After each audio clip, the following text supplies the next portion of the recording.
इस वीडियो को आगे बढ़ाने से पहले मैं आपको एक चेतावनी देना चाहता हूं। यह वीडियो आपकी आस्था को हिला सकता है। अगर आप उन लोगों में से हो जो अपने जीवन में किसी गुरु, किसी मसीहा को ढूंढ रहे हो, कोई जो तुम्हारा हाथ पकड़कर तुम्हें मोक्ष की ओर ले जाए, कोई जो तुम्हें बताए कि सुबह उठकर क्या करना है, कैसे सोचना है, कैसे जीना है, तो शायद यह वीडियो आपके लिए नहीं है। आप ये वीडियो बंद कर सकते हैं, क्योंकि आज मैं आपको वो बताने वाला हूं जो आपका कोई भी गुरु या मौलाना, कोई भी आध्यात्मिक नेता, कोई भी धार्मिक संस्था शायद कभी नहीं बताएगी।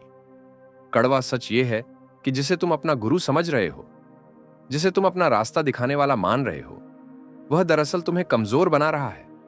हां, आपने सही सुना। वह तुम्हें मानसिक और आध्यात्मिक रूप से अपाहिज बना रहा है। वह तुम्हारी बुद्धि को मार रहा है।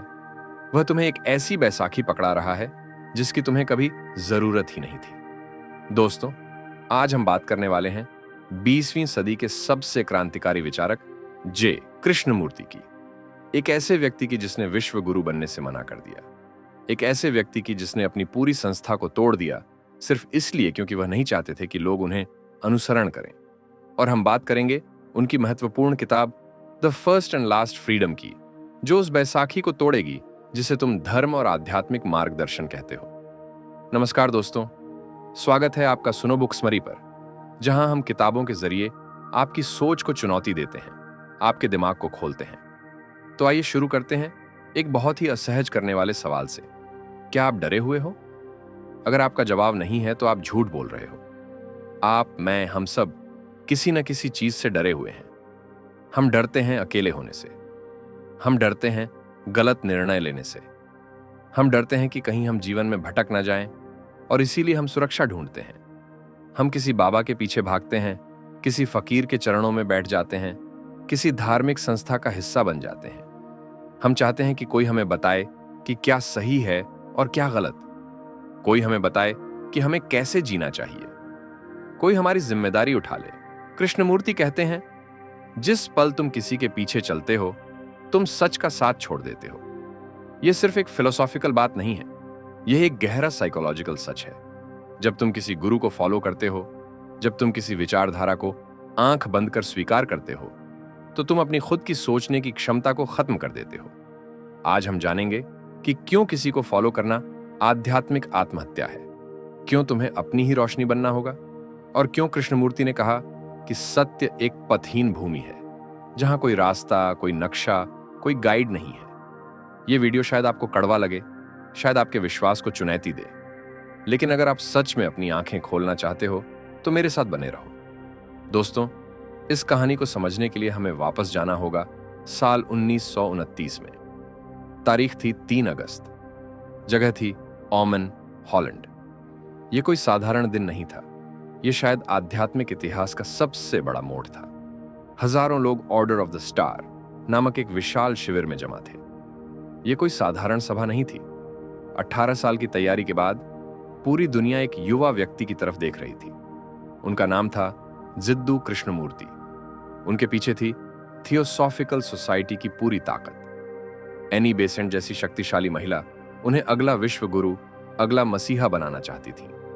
लाखों की संपत्ति थी, दुनिया भर में फैले हुए अनुयायी थे, और एक विजन था, एक ऐसे गुरु का जो पूरी मानवता को बदल देगा। कृष्णमूर्ति को बचपन से ही इसी के लिए तैयार किया गया था। उन्हें बताया गया था कि वह खास हैं। उन्हें बताया गया था कि वह दुनिया के उद्धारक हैं। लेकिन उस दिन 3 अगस्त को कृष्णमूर्ति मंच पर आए और उन्होंने वह किया जो आज तक किसी गुरु ने नहीं किया था। उन्होंने अपनी पूरी संस्था को भंग कर दिया। उन्होंने लाखों की संपत्ति वापस कर दी। उन्होंने गुरु बनने से साफ मना कर दिया, और उन्होंने कुछ ऐसा कहा जिसने आध्यात्मिकता की पूरी नींव हिला दी। सत्य एक पथहीन भूमि है। सत्य तक किसी धर्म से, किसी संप्रदाय से, किसी संगठन से नहीं पहुंचा जा सकता, न किसी दर्शन से, न किसी मनोवैज्ञानिक तकनीक से। वह भीड़ शॉक्ड थी। लोग रो रहे थे। उनके अनुयायी टूट गए थे। लेकिन कृष्णमूर्ति ने आगे कहा, मुझे अनुयायी नहीं चाहिए। जो व्यक्ति किसी के पीछे चलता है वह अपनी आंखों से देखना बंद कर देता है। मैं नहीं चाहता कि लोग मेरे पीछे चलें। मैं नहीं चाहता कि लोग मुझे गुरु माने। सोचो दोस्तों, एक व्यक्ति जिसे दुनिया का सबसे शक्तिशाली आध्यात्मिक नेता बनाया जा रहा था, वह खुद उस पावर को रिजेक्ट कर रहा था। क्यों? क्योंकि कृष्णमूर्ति ने समझ लिया था कि गुरु और शिष्य का यह पूरा सिस्टम ही गलत है। यह सिस्टम लोगों को कमजोर बनाता है, उन्हें डिपेंडेंट बनाता है, उनकी खुद की समझ को मार देता है। उस दिन के बाद कृष्णमूर्ति ने अपनी पूरी जिंदगी लोगों को यह समझाने में लगा दी कि तुम्हें किसी गुरु की जरूरत नहीं है, तुम्हें किसी धर्म की जरूरत नहीं है, तुम्हें सिर्फ अपनी आंखें खोलने की जरूरत है। और यही है the first and last freedom का कोर मैसेज। अब समझते हैं कि हम गुरु क्यों ढूंढते हैं। क्या है वह साइकोलॉजी जो हमें किसी के पीछे चलने पर मजबूर करती है? कारण नंबर 1, हम भ्रमित हैं। दोस्तों, जीवन कंफ्यूजिंग है। हम नहीं जानते कि हम कौन हैं, हम नहीं जानते कि हमें क्या चाहिए, हम नहीं जानते कि सही और गलत क्या है। हमारे मन में हजारों सवाल हैं, हजारों दुविधाएं हैं। और जब हम इस कंफ्यूजन में होते हैं तो हम किसी ऐसे व्यक्ति को ढूंढते हैं जो कॉन्फिडेंट दिखता हो, जो सभी जवाब जानता हो। गुरु हमें वह कॉन्फिडेंस देता है जो हमारे अंदर नहीं है। वह हमें बताता है, मुझे फॉलो करो, मेरे पास सभी जवाब हैं। और हम अपनी कमजोरी में उसके पीछे चल देते हैं। कारण नंबर 2, हम डरते हैं। हम डरते हैं कि अगर हम गलत रास्ता चुन लें तो क्या होगा। हम डरते हैं कि अगर हम खुद निर्णय लें और वह गलत हो जाए तो। गुरु हमें उस डर से बचाता है। वह कहता है, तुम मुझे फॉलो करो, तुम सुरक्षित रहोगे, तुम्हारा उद्धार हो जाएगा। यह एक बहुत बड़ा झूठ है, लेकिन एक बहुत सुविधाजनक झूठ है। कारण नंबर 3, हम अकेले नहीं रहना चाहते। मनुष्य एक सामाजिक प्राणी है। हम किसी ग्रुप का हिस्सा बनना चाहते हैं। हम चाहते हैं कि हम किसी बड़ी चीज का हिस्सा हों। जब हम किसी गुरु को फॉलो करते हैं तो हम उसके शिष्यों की कम्युनिटी में शामिल हो जाते हैं। हमें लगता है कि हम अब अकेले नहीं हैं, हम सब एक साथ हैं, एक ही रास्ते पर चल रहे हैं। लेकिन कृष्णमूर्ति कहते हैं कि यह बिलोंगिंग का झूठा एहसास है। यह असली कनेक्शन नहीं है, यह सिर्फ एक साइकोलॉजिकल एस्केप है। अब आते हैं असली मुद्दे पर। गुरु तुम्हें कमजोर क्यों बनाता है और यह अंधभक्ति क्या नुकसान करती है? समस्या नंबर 1, सत्ता बुद्धि का नाश करती है। दोस्तों, यह सबसे महत्वपूर्ण बात है। जब तुम किसी अथॉरिटी को स्वीकार करते हो, जब तुम कहते हो कि यह व्यक्ति मुझसे ज्यादा जानता है, इसीलिए मैं इसके इंस्ट्रक्शंस को फॉलो करूंगा, तो तुम अपनी खुद की सोच को बंद कर देते हो। कृष्णमूर्ति कहते हैं, authority in its very nature prevents the full awareness of oneself and therefore ultimately destroys freedom. सत्ता अपनी प्रकृति में ही हमें खुद को पूरी तरह से जानने से रोकती है और अंततः स्वतंत्रता को नष्ट कर देती है। मान लो तुम्हारे मन में गुस्सा है, तुम्हें समझ नहीं आ रहा कि इस गुस्से को कैसे हैंडल करें, तो तुम अपने गुरु के पास जाते हो। गुरु तुम्हें एक टेक्निक बताता है। रोज सुबह ये मंत्र बोलो, ये मेडिटेशन करो, ये ब्रीदिंग एक्सरसाइज करो। तुम वह सब करने लगते हो। शायद तुम्हें थोड़ी राहत भी मिलती है, लेकिन क्या हुआ? तुमने कभी यह नहीं समझा कि गुस्सा आता कहां से है। तुमने कभी अपने मन को ऑब्जर्व नहीं किया। तुमने सिर्फ एक टेक्निक को फॉलो किया। यह नकल है, यह समझ नहीं है, और नकल से कभी असली बदलाव नहीं आता। कृष्णमूर्ति कहते हैं, जब तुम कहते हो गुरुजी जानते हैं, मैं नहीं जानता, तो तुम अपनी इंटेलिजेंस को मार देते हो। तुम अपने अंदर के ऑब्जर्वर को सो जाने देते हो। समस्या नंबर 2, गुरु एक बैसाखी है। दोस्तों, मान लो किसी की टांग टूट गई है। डॉक्टर उसे एक बैसाखी देता है ताकि वह चल सके। यह टेम्पररी सॉल्यूशन है। जब तक टांग ठीक नहीं हो जाती, बैसाखी जरूरी है। लेकिन अगर वह व्यक्ति बैसाखी पर इतना डिपेंडेंट हो जाए कि टांग ठीक होने के बाद भी वह बैसाखी छोड़ नहीं सकता, तो क्या होगा? उसकी मांसपेशियां कमजोर हो जाएंगी, उसके पैर की ताकत चली जाएगी, वह परमानेंटली डिसेबल्ड हो जाएगा। यही हो रहा है गुरु के साथ। कृष्णमूर्ति कहते हैं, the Guru provides a kind of dope. गुरु एक तरह का नशा देता है। यह नशा है कंफर्ट का, यह नशा है सिक्योरिटी का, यह नशा है रिस्पॉन्सिबिलिटी किसी और पर डालने का। तुम्हें लगता है गुरु तुम्हें रास्ता दिखा रहा है? नहीं, तुम बस अपनी जिम्मेदारी से भाग रहे हो। जब तक तुम्हारे पास यह बैसाखी है, तुम कभी असली में चलना नहीं सीखोगे। तुम कभी अपनी ताकत को खोज नहीं पाओगे। समस्या नंबर 3, सच दिया नहीं जा सकता। यह सबसे गहरा पॉइंट है। बहुत ध्यान से सुनो। हम सोचते हैं कि नॉलेज को ट्रांसफर किया जा सकता है। हम सोचते हैं कि अगर गुरु एनलाइटेंड है तो वह अपना ज्ञान हमें दे सकता है, लेकिन यह गलत फहमी है। कृष्णमूर्ति कहते हैं, Truth cannot be brought down. Rather, the individual must make the effort to ascend to it.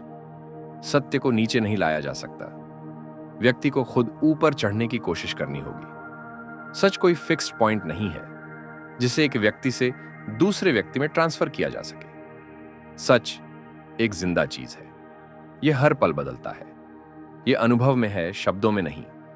जब बुद्ध को ज्ञान प्राप्त हुआ तो वह एक विशेष अनुभव से गुजरे, लेकिन वह उनका अनुभव था। तुम्हारा अनुभव अलग होगा, तुम्हारी यात्रा अलग होगी। अगर तुम बस बुद्ध के शब्दों को दोहराते रहो, अगर तुम बस उनकी शिक्षाओं को फॉलो करते रहो, तो तुम कभी अपने खुद के सच तक नहीं पहुंचोगे। कृष्णमूर्ति बहुत स्पष्ट कहते हैं, अगर तुम किसी और के सच को दोहराते हो तो वह सच नहीं, वह एक झूठ बन जाता है, क्योंकि वह तुम्हारा जिया हुआ अनुभव नहीं है, वह सिर्फ किराए का ज्ञान है, और किराए का ज्ञान कभी तुम्हारा उद्धार नहीं कर सकता। समस्या नंबर 4, मेथड और सिस्टम की समस्या। दोस्तों, हर गुरु तुम्हें एक मेथड देता है, एक सिस्टम देता है। वह कहता है, इस पाथ को फॉलो करो, जन्नत पाने का यह तरीका है, यह टेक्निक है मेडिटेशन की। लेकिन कृष्णमूर्ति कहते हैं कि कोई भी मेथड, कोई भी सिस्टम तुम्हें मैकेनिकल बना देता है। जब तुम एक फिक्स्ड पैटर्न को फॉलो करते हो तो तुम एक मशीन बन जाते हो। हर दिन वही रूटीन, हर दिन वही प्रैक्टिस, हर दिन वही विचार। लेकिन जीवन मैकेनिकल नहीं है, जीवन फ्लूइड है, डायनेमिक है, हर मोमेंट अलग है। अगर तुम्हारे पास एक फिक्स्ड मेथड है तो तुम प्रेजेंट मोमेंट में नहीं हो, तुम बस एक फॉर्मूला को रिपीट कर रहे हो। सही बदलाव तब आता है जब तुम हर पल को फ्रेश देखते हो, बिना किसी और की बताई गई धारणा के, बिना किसी टेक्निक के। समस्या नंबर 5, गुरु तुम्हें डिवाइड करता है। यह बहुत इंटरेस्टिंग पॉइंट है। जब तुम किसी गुरु को फॉलो करते हो तो तुम ऑटोमेटिकली उन लोगों से अलग हो जाते हो जो किसी और को फॉलो करते हैं। हिंदू, मुस्लिम, क्रिश्चियंस, बुद्धिस्ट्स सब अपने अपने गुरुओं को फॉलो करते हैं, और यह फॉलोइंग डिवीजन क्रिएट करती है, कॉन्फ्लिक्ट क्रिएट करती है। मेरा गुरु सही है, तुम्हारा गुरु गलत है। मेरा मार्ग सही है, तुम्हारा मार्ग गलत है। मेरा धर्म बेहतर है, तुम्हारा धर्म कमतर है। ये सारा डिवीजन, ये सारा टकराव, ये सारी हिंसा कहां से आती है? इस गुरु चेला परंपरा से, इस अंधभक्ति से। कृष्णमूर्ति कहते हैं, जब तक तुम किसी लेबल को, किसी आइडेंटिटी को पकड़े रहोगे, तब तक तुम विभाजित रहोगे, और जहां डिवीजन है वहां कॉन्फ्लिक्ट है। तो अब सवाल यह है, अगर कोई गुरु नहीं, कोई मेथड नहीं, कोई सिस्टम नहीं, तो फिर क्या करें? रास्ता क्या है? कृष्णमूर्ति का जवाब बहुत सिंपल है, लेकिन बहुत डरावना भी है। रास्ता यह है कि कोई रास्ता नहीं है, तुम्हें अकेला होना पड़ेगा, तुम्हें अपनी ही रोशनी बनना होगा। दोस्तों, यहां एक बहुत इंपॉर्टेंट डिस्टिंक्शन है। अकेलेपन और एकांत में फर्क है। अकेलेपन का मतलब है तुम किसी से कट गए हो, तुम आइसोलेटेड फील करते हो, तुम्हें लगता है कि तुम्हें किसी की जरूरत है लेकिन वह नहीं मिल रहा। एकांत का मतलब है तुम पूर्ण हो अपने आप में, तुम्हें किसी की सपोर्ट की जरूरत नहीं, तुम खुद कंप्लीट हो। अकेलापन एक नेगेटिव स्टेट है, एक दर्दनाक स्टेट है, जबकि एकांत एक सुंदर, एक स्टेट ऑफ फ्रीडम है। कृष्णमूर्ति कहते हैं, जब तुम सच में एकांत होते हो, जब तुम किसी पर निर्भर नहीं होते, तब तुम सच में खुद की खोज करते हो, तब सच का जन्म होता है। तो फिर कैसे शुरू करें? कृष्णमूर्ति कहते हैं, ऑब्जर्व योरसेल्फ, अपने आप को देखो। लेकिन यह ऑब्जर्वेशन बहुत अलग है।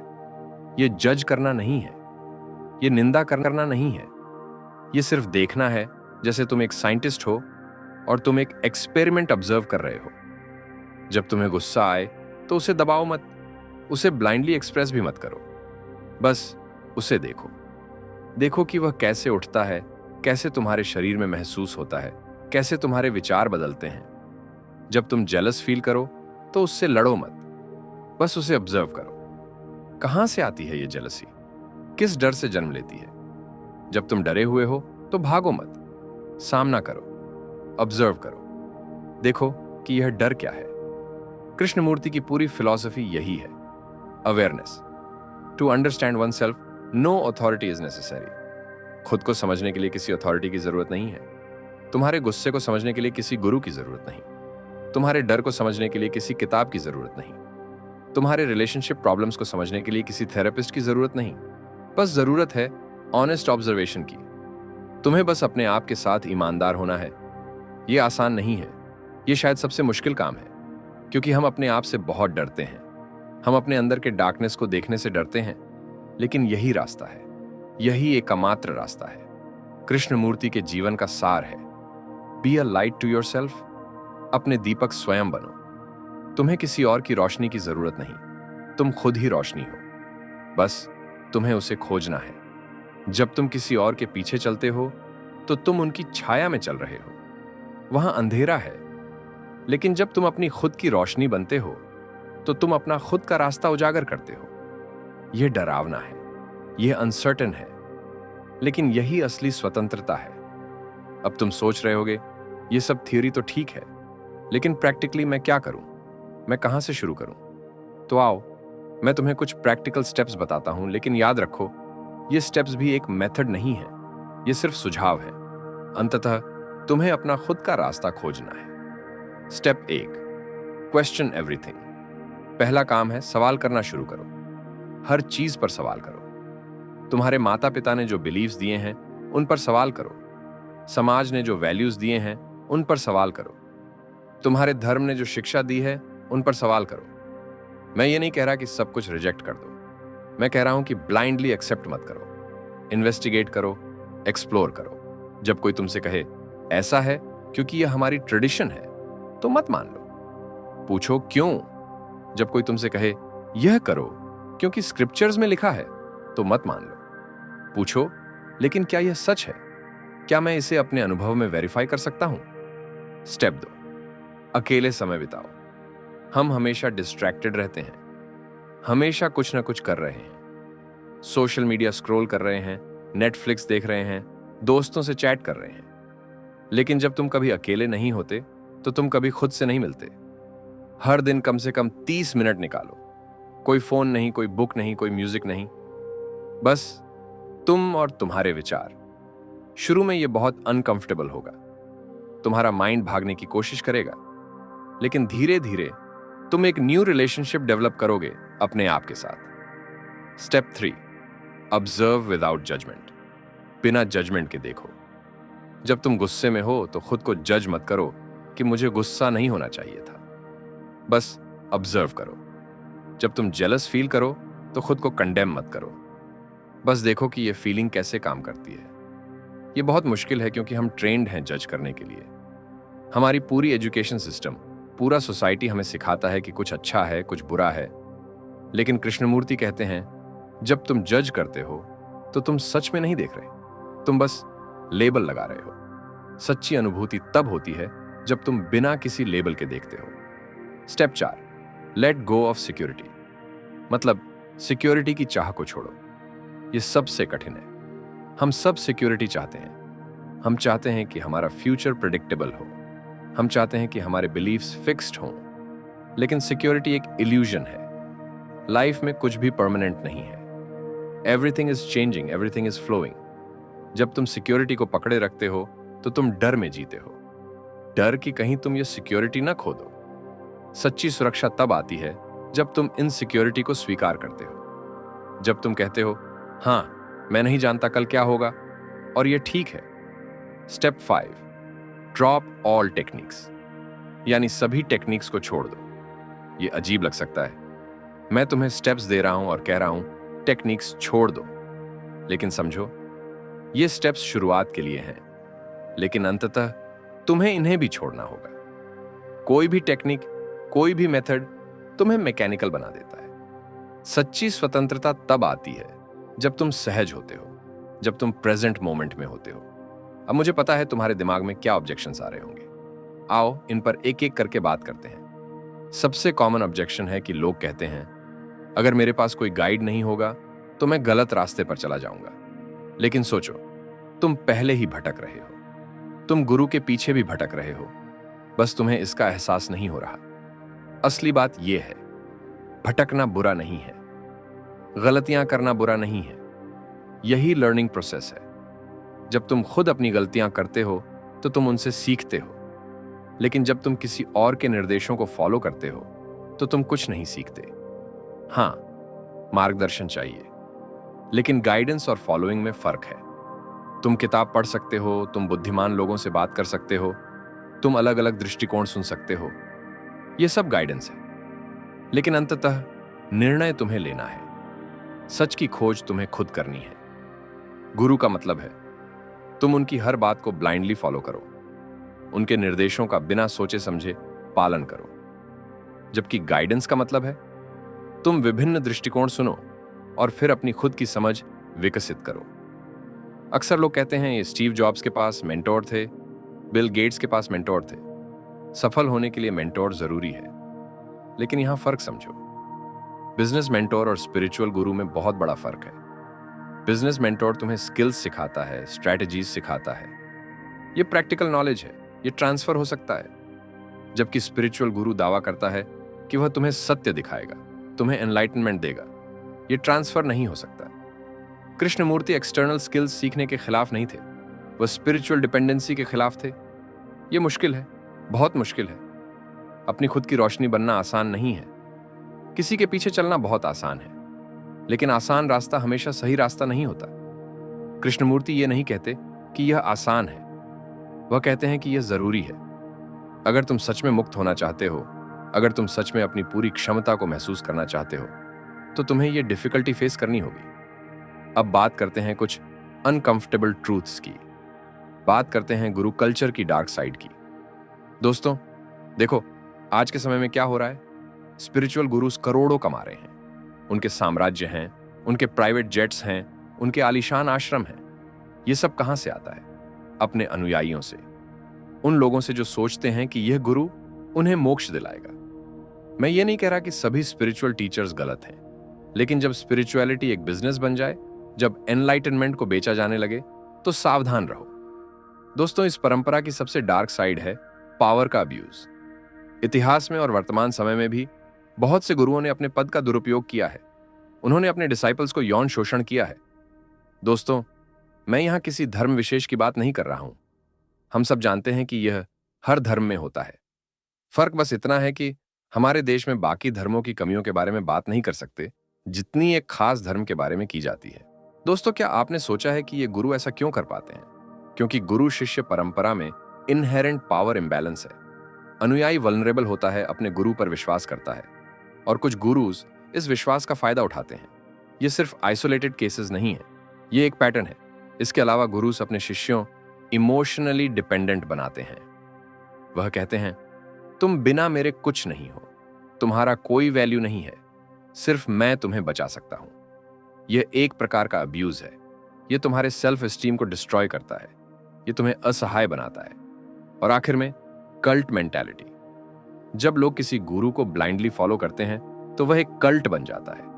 कल्ट में तुम्हें सोचने की अनुमति नहीं होती, तुम्हें सवाल करने की परमिशन नहीं होती, तुम्हें बस पालन करना होता है। और अगर तुम नहीं मानते तो तुम्हें दंडित किया जाता है, तुम्हारा बहिष्कार किया जाता है, बाहर निकाल दिया जाता है। यह स्वतंत्रता नहीं है, यह गुलामी है। दोस्तों, अब समय है कुछ फाइनल थॉट्स का। You are not a follower. पहली बात, तुम एक फॉलोअर नहीं हो, तुम एक सीकर हो। फॉलोअर वह है जो किसी और के पीछे चलता है, जबकि सीकर वह है जो अपना खुद का रास्ता खोजता है। फॉलोअर बनना कंफर्टेबल होता है, लेकिन सीकर बनना अनकंफर्टेबल होता है। फॉलोअर को जवाब चाहिए और सीकर को सवाल चाहिए। निर्णय तुम्हारा है कि तुम क्या बनना चाहते हो। The path of freedom. दूसरी बात, फ्रीडम का मतलब यह नहीं कि तुम जो चाहो वो करो। फ्रीडम का मतलब है कि तुम कॉन्शियसली चूज करो। अभी तुम अनकॉन्शियस हो, तुम रिएक्ट कर रहे हो, तुम रिस्पॉन्ड नहीं कर रहे। तुम्हारे एक्शंस तुम्हारी कंडीशनिंग से आ रहे हैं, तुम्हारी अवेयरनेस से नहीं। सच्ची स्वतंत्रता तब आती है जब तुम पूरी तरह से जागरूक होते हो, जब तुम पूरी स्पष्टता से चूज करते हो। तीसरी बात, फ्रीडम के साथ जिम्मेदारी आती है। जब तुम किसी गुरु को फॉलो करते हो तो तुम अपनी रिस्पॉन्सिबिलिटी उस पर डाल देते हो। अगर कुछ गलत होता है तो तुम कह सकते हो, यह उसकी गलती थी, उसने मुझे गलत बताया। लेकिन जब तुम अपनी खुद की रोशनी बनते हो तो सारी जिम्मेदारी तुम्हारी है। तुम्हारे निर्णय तुम्हारे हैं, तुम्हारी गलतियां तुम्हारी हैं। यह डरावना है, लेकिन यही मैच्योरिटी है, यही ग्रोइंग अप है। चौथी बात, यह एक इन्विटेशन है। मैं तुम्हें फोर्स नहीं कर रहा, मैं तुम्हें कन्विंस नहीं कर रहा, मैं बस तुम्हें एक संभावना दिखा रहा हूं। अगर तुम्हें लगता है कि यह सही है तो एक्सप्लोर करो, अगर नहीं लगता तो कोई बात नहीं, लेकिन कम से कम सोचो, कम से कम सवाल तो करो, कम से कम अपने आप से पूछो, क्या मैं सच में स्वतंत्र हूं या मैं किसी और की छाया में चल रहा हूं? अब समय है एक्शन का, समय है डिसीजन का। मैं तुम्हें एक चैलेंज देता हूं, अगले 30 दिनों के लिए कोई स्पिरिचुअल कंटेंट मत देखो, किसी गुरु को मत सुनो, कोई स्पिरिचुअल बुक मत पढ़ो, बस अपने आप के साथ रहो, अपने विचारों को ऑब्जर्व करो, अपनी भावनाओं को देखो और फिर देखो क्या होता है। देखो क्या तुम्हें सच में किसी बाहरी गाइडेंस की जरूरत है या तुम्हारे अंदर ही सारे जवाब हैं। अगर तुम में अकेले खड़े होने की हिम्मत है, अगर तुम अपनी अथॉरिटी खुद बनने को तैयार हो, तो मुझे कमेंट सेक्शन में अपना वादा दो। नीचे कमेंट करो, I am my own light. मैं अपना प्रकाश स्वयं हूं। यह सिर्फ शब्द नहीं है, यह एक कमिटमेंट है, एक कमिटमेंट खुद के प्रति। और याद रखो, किसी को फॉलो मत करो, मुझे भी नहीं। सुनो सबकी, लेकिन देखो अपनी आंखों से। पढ़ो सब कुछ, लेकिन बिलीव करो वही जो तुम अपने अनुभव में सत्यापित कर सको। कृष्णमूर्ति ने कहा था, the moment you follow someone you cease to follow truth. दोस्तों, अगर यह वीडियो तुम्हें अच्छा लगा तो इसे लाइक करना मत भूलना। अगर आप किसी किताब की समरी सुनना चाहते हैं तो हमें कमेंट में जरूर बताएं। मैं तुम्हारे पर्सपेक्टिव्स सुनना चाहता हूं। धन्यवाद दोस्तों, मिलते हैं अगले वीडियो में। जय हिंद।